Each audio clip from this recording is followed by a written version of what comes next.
Hey there, Venkat. Welcome to your ultimate 7th standard science explainer. I am absolutely thrilled to be your teacher today because we have a very specific mission to get you completely 100% ready to ace your science exam. You need to know this thermometer material inside and out, and I promise you, this study session is exactly what you need. We are going to lock this information right into your brain so that when test day comes, you won't even break a sweat. Are you ready? Let's get to work. Here's our roadmap for today. We'll hit the big 3 thermometers, the showdown between mercury and alcohol, digital options, lab versus clinical tools, how to actually read body temperature, and wrap up with precautions and a quick exam review. Let's go! All right, section 1, the big 3 thermometers, mercury, alcohol, and digital. So when we're talking about measuring temperature, we've basically got 3 main tools. Let's kick things off with a classic exam question, one you'll absolutely see.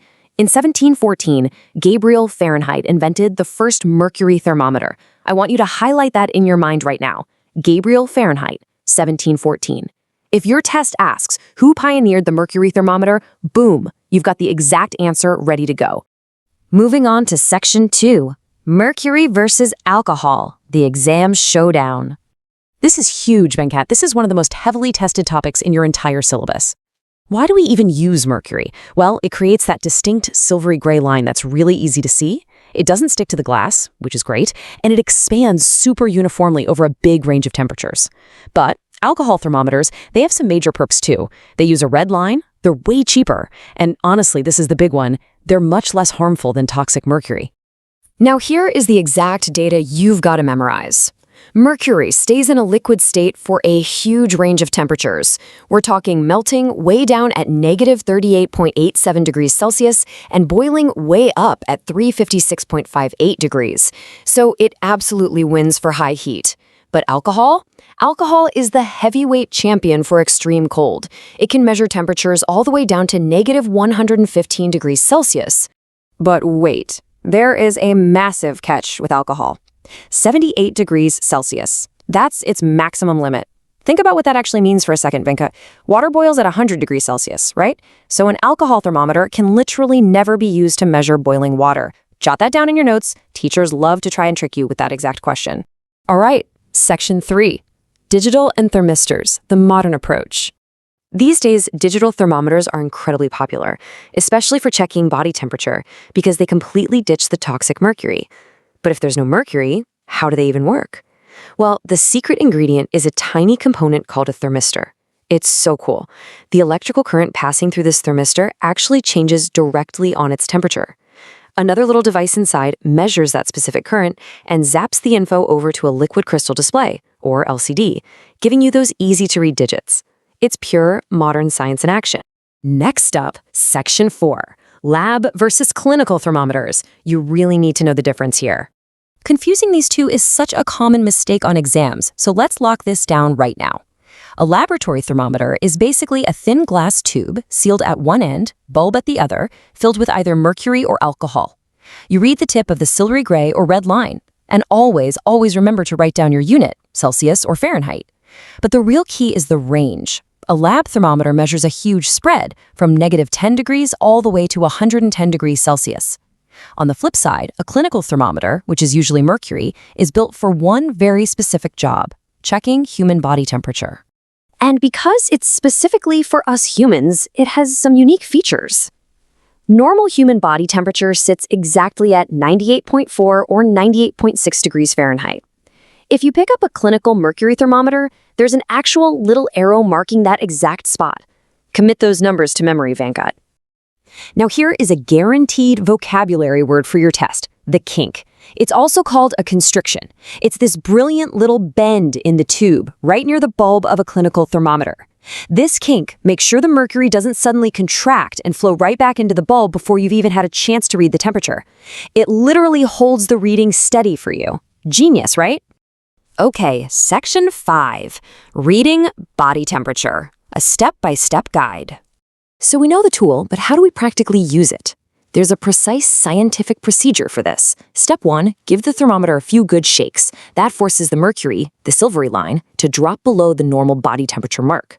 Step 2, place it in the armpit or under the tongue of the person and wait for exactly 2 minutes. Be patient.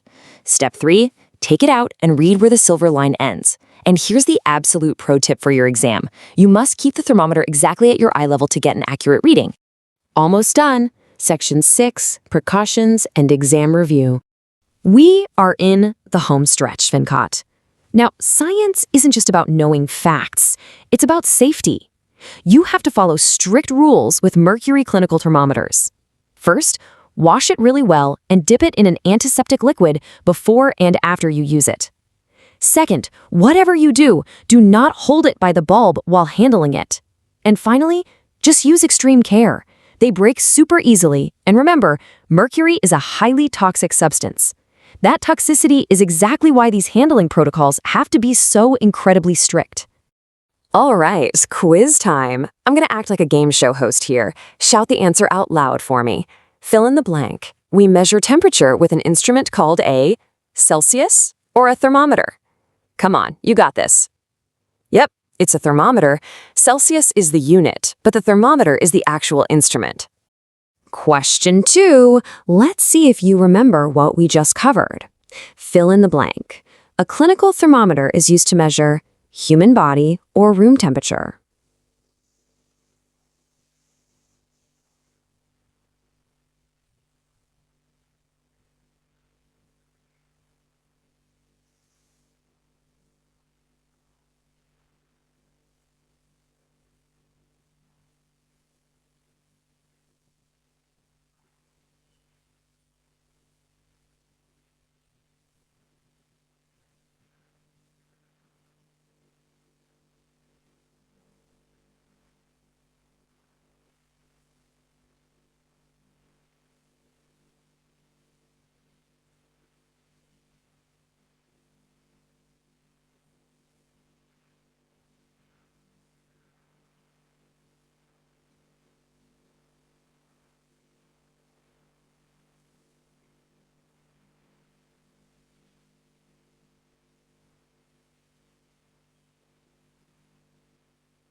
Boom! Nailed it! Human body temperature. Remember, measuring room temperature would be a job for that wide-ranging laboratory thermometer.